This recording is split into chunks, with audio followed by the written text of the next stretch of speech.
Hello students, आज की इस वीडियो में मैं आपको बताऊंगा हरियाणा बोर्ड 9th क्लास का राइटिंग सेक्शन आपका जो पेपर में आएगा, जिसके अंदर लेटर, नोटिस, रिपोर्ट सब चीज़ें आएंगी, एडवर्टाइजमेंट, पोस्टर वगैरह।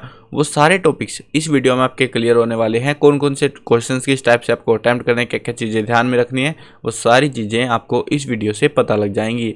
शुरू करते हैं वीडियो को। मैं हूँ अजय और आप देख रहे हैं CCL चैप्टर। लेकिन वीडियो शुरू करने से पहले आपको बता दो, अगर आपको हरियाणा बोर्ड 9th क्लास के किसी भी सब्जेक्ट के important question, old question paper या मॉडल पेपर सॉल्यूशंस की वीडियोस देखनी है, डिस्क्रिप्शन में प्लेलिस्ट का लिंक मिल जाएगा, वहां से देख सकते हो। उसके अलावा आपको एक वेबसाइट भी, जिसका लिंक भी मैं डिस्क्रिप्शन में ऐड कर दूंगा, या फिर आप गूगल से सर्च कर सकते हो CCLchapter.com। CCL चैप्टर लिख लेना आप, आपको पहले नंबर पे जो वेबसाइट मिलेगी उसको खोल लेना, ठीक है। CCLchapter.com नाम है। इस वेबसाइट पर आपको इसी से पढ़ा रहा हूँ सारी चीज़ें, और इसको मैं शुरू में ही बता दे रहा हूँ आपको। इस वेबसाइट पर आपको हरियाणा बोर्ड के सेक्शन में विजिट करना है, ठीक है। जब आप यहाँ पे विजिट करोगे ना, तो आपको जो है यहाँ पे इंग्लिश के या बाकी सब्जेक्टों के भी, ठीक है, वहाँ पे आपको पुराने पेपर्स भी मिल जाएंगे और मॉडल पेपर यानी प्रैक्टिस पेपर भी, और इम्पोर्टेंट क्वेश्चन जो मैं आपको पढ़ा रहा हूँ ना, ये वाले सारे टॉपिक्स सारे के सारे इंपॉर्टेंट क्वेश्चन वाले सेक्शन में मिल जाएंगे। वीडियो के लास्ट में मैं विजिट करके भी दिखा दूंगा आपको, ठीक है।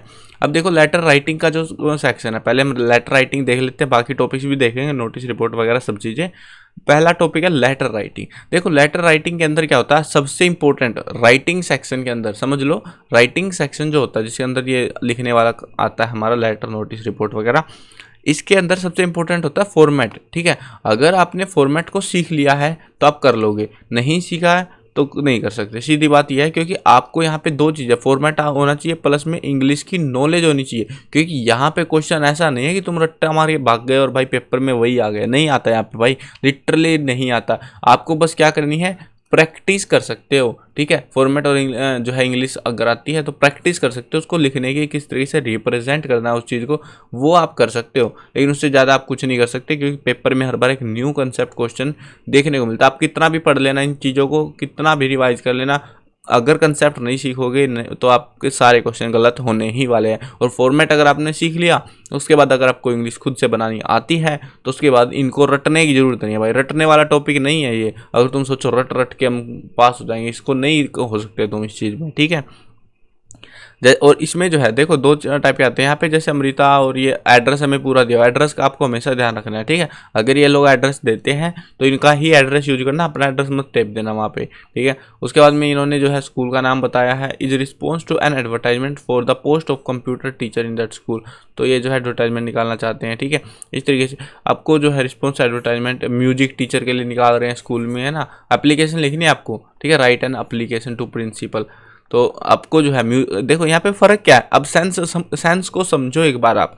यहाँ पे पूरा सेम है, ये ऊपर का बदल दिया इन्होंने। यहाँ पे बोल रहे थे कंप्यूटर टीचर की हायरिंग चाहिए, उसके लिए एडवर्टाइजमेंट के निकालने के लिए लेटर लिखना है। यहाँ पे म्यूजिक टीचर चाहिए भाई, अगली बार मैथ टीचर बोल दिया तो इन्होंने, तुम ये थोड़ी है कि मैथ टीचर के लिए अब ढूंढते फिरोगे कि नया एप्लीकेशन ढूंढो भाई मैथ टीचर लिखा हुआ उसमें, नहीं ना। उसके लिए आपने क्या करा, बस इस टाइप के एप्लीकेशन को प्रैक्टिस कर लिया, कोई सा भी टीचर दे दे वो, ठीक है। ऐसे यहाँ पे जरूरी नहीं है, देखो एक्स्ट्रा क्लासेज मैथ के लिए जो एप्लीकेशन लिखनी है, सबमिट योर फाइन, रिसबमिट, है ना, रेमिट योर फाइन। और कभी कभी इतनी आसान भी आ जाती है, जैसे फुल फी कंसेशन जैसी एप्लीकेशंस भी देखने को मिलती है। यहाँ पे 3 डेज़ की लीव, जिसको आप वैसे भी पूछते रहते हो स्कूल में, है ना, छुट्टी मांगने के लिए। तो दोनों टाइप की आती है। आपको जो है क्या करना है, आपको जो है कंफर्म करना है पहले तो एप्लीकेशन या लेटर, ठीक है। आप दोनों में से जोन सा ईजी लगे वो कर लेना। लेकिन फॉर्मेट मैं बता रहा हूँ क्योंकि कंफ्यूज हो जाता है, कभी कभी बोर्ड दोनों ही लेटर दे देते हैं, दोनों ही एप्लीकेशन दे देते हैं। तो आपको एप्लीकेशन और लेटर का फॉर्मेट अलग होता है, तो लेटर और एप्लीकेशन दोनों को आपको सीख के जाना है फॉर्मेट को, ठीक है। ये चीज़ का आपको ध्यान रखना। प्रैक्टिस करने के मैंने क्वेश्चंस आपके लिए अवेलेबल करा दिए हैं, इन क्वेश्चन को प्रैक्टिस करना। इनसे सिमिलर, मिलता जुलता, अगर आपने इनको किया होगा तो इनसे मिलता जुलता क्वेश्चन मिल जाएगा। हो सकता है सेम भी मिल जाए आपको, वो किस्मत की बात है, लेकिन हाँ मिलता जुलता भी मिलेगा। जैसे यहाँ पे मैथ टीचर, कंप्यूटर टीचर हो गया, तो इसमें फ़र्क नहीं होना चाहिए, है ना। आपको अगर एक बार पढ़ा हुआ इससे रिलेटेड तो आप आराम से बना के भी लिख सकते हो। ठीक है, ये था हमारा पहला टॉपिक लेटर राइटिंग का। सेकंड टॉपिक देखो वो है नोटिस राइटिंग। नोटिस राइटिंग के लिए आपको क्या करना है, नोटिस का फॉर्मेट सीखना है। उसके लिए आपको क्या करना है, यहाँ पे ये जो चीज़ होती है कैपिटल लेटर में, जैसे NOTIC बड़े बड़े में लिख रखना, ऐसे लिखना आपको सब कुछ। नेम ऑफ ऑर्गेनाइजेशन या स्कूल जो भी इधर का, फिर नोटिस लिखो, फिर हेडिंग टॉपिक है जिस काम के रिगार्डिंग नोटिस लिख रहे हो, फिर इधर डेट लिखो। ठीक है, नोटिस जो है फ्यूचर के लिए लिखा जाता है, यानी कि जैसे आज मैं 16 फरवरी को ये वीडियो बना रहा हूँ, तो मैं कहूँगा भाई 20 फरवरी को जो है एक ऐसा इवेंट होने वाला है जिसके लिए ये करो वो करो, तो वो चीज़ के लिए नोटिस का पर्पस रहता है और उसी सेंस में लिखा जाता है। ठीक है ना। पास्ट में, यानी कि आपको जो है ना इसमें एक चीज़ ध्यान रखना है, इसमें पास्ट की वर्ब यानी कि वाज वर या फिर हैड का इस्तेमाल नहीं करना है, उसको बिल्कुल अवॉइड करना है। अगर वो करोगे तो गड़बड़ हो जाएगी। उसके बाद में लास्ट में आपको जो है ये अपनी जो भी राम कथा लिखनी है वो लिख लेना। उसके बाद में नेम, पोजीशन ऑफ कैरेक्टर दे रखा है, जैसे हेड बॉय, हेड गर्ल या जो भी चीज़ें हैं, है ना, वो चीज़ें हैं तो वो आप यहाँ पे लिख सकते हो। एड्रेस दिया हुआ तो एड्रेस आप लिख सकते हो। ठीक है, जैसे यहाँ पे देखो क्वेश्चन देखो आप, यू आर आसीमा हेड गर्ल बता रखा है ना खुद GSS हेड, तो यहाँ पे जो नीचे लिखोगे ना name Aseema head girl position of character लिख दिया। ठीक है, बस ये लिखना आपको। नीचे एड्रेस के अंदर आप लिख सकते हो बस GSS पालमपुर। तो इस तरीके से आपको नीचे वाला फॉर्मेट आपको कंप्लीट करना है। ऊपर वाले सेक्शन में आप देखो, the art club of your school is going to organise a poster making contest on topic Swachh Bharat. अब यहाँ पे जो है ना टॉपिक को बदल देंगे, बस स्वच्छ भारत की जगह कुछ और रख लेंगे, लेकिन कंसेप्ट और लॉजिक सेम ही रहता है इनका। ठीक है, तो आर्ट क्लब की जगह कोई दूसरा क्लब बना देंगे ये, तो ऐसे कंफ्यूज करने के लिए काम करते हैं बस, ये इनका ज़्यादा वो डिफिकल्ट नहीं बनाते ये लोग। तो इसमें आपको क्या करना है, जैसे आर्ट क्लब तो यहाँ पे क्या कर रहे हैं, पोस्टर मेकिंग कंटेस्ट, तो आपको पहले तो नेम और ऑफ ऑर्गेनाइजेशन स्कूल लिखना क्या है, GSS पालमपुर। नोटिस यहाँ पे लिखोगे हेडिंग या टॉपिक के अंदर क्या, पोस्टर मेकिंग कॉन्टेस्ट। ठीक है, फिर डेट लिखोगे, मान लो जो भी डेट लिखनी, जिस दिन एग्जाम दे रहे हो उसी दिन लिख देना। और जो इसके अंदर आप डेट मेंशन करोगे ना बॉडी के अंदर, वो यहाँ पे आपको जो है ध्यान रखना है ये आगे की फ्यूचर की होनी चाहिए, यानी कि 5-7 दिन, हफ्ते 10 दिन के बाद की डेट होनी चाहिए इसके अंदर जो इसमें आप मेंशन करोगे। ठीक है, तो वो चीज़ का आपको ध्यान रखना है। तो जैसे यहाँ पे लिख सकते हो कि our school is going to contest a poster making contest on behalf of art club of your school on date 25 फरवरी 2025। तो इस तरीके से आप यहाँ पे मेंशन कर सकते हो इंटरेस्टेड कैंडिडेट्स। देखो बहुत बड़ा नहीं लिखना, तो ये 50 वर्ड में आता है। ठीक है, interested candidates can submit their names to me और देयर क्लास टीचर्स, इस तरीके से लिख लो। ठीक है, या द प्राइज डिस्ट्रीब्यूशन के बारे में बता दो थोड़ा, ये चीज़ें लिखनी होती है, ज़्यादा नहीं होता, डिफिकल्ट नहीं होता, बहुत आसान से होते हैं ये भी। ठीक है, आपको प्रैक्टिस करने के लिए मैंने यहाँ पे क्वेश्चन दे रखे हैं। NSS कैंप का हो गया, ये भी रिपीट होने के चांस रह जाते हैं। ठीक है, इससे सिमिलर मिलता जुलता जो है कोई कैंप लग रहा है, मतलब बात ये समझो NSS का कोई कैंप लग रहा है, अगर कैंप के रिगार्डिंग किसी और चीज़ का कैंप लग रहा है तो ब्लड डोनेशन कैंप हो गया या कोई सा भी कैंप हो, सब में सेम सेंस में आपको लिखना है। ठीक है, तो इसलिए मैंने आपको इंपॉर्टेंट जो है सिमिलर टॉपिक पर जो है पॉइंट डाल दी है, इनको आप प्रैक्टिस जरूर करना। तीसरा जो टॉपिक है हमारे पास वो है एडवर्टाइजमेंट राइटिंग। एडवर्टाइजमेंट वैसे तो बता दूं एग्जाम में देखने को कम ही मिलती है हमें। ठीक है, एग्जाम में कम ही बार देखने को मिली है, ज़्यादा मिलती ही नहीं है। एडवर्टाइजमेंट भी सेम सी होती है, आप इसका भी फॉर्मेट सीख लेना बस, लेकिन ज़्यादा फोकस भी मत करना। प्रायोरिटी रखनी है आपको, लेटर की प्रायोरिटी जरूर करनी है। लेटर में एप्लीकेशन लेटर दोनों है, प्लस में आपको नोटिस, ये दो चीज़ें तो आपको बिल्कुल रट के जानी है, उनके नोटिस प्रैक्टिस जरूर करनी है।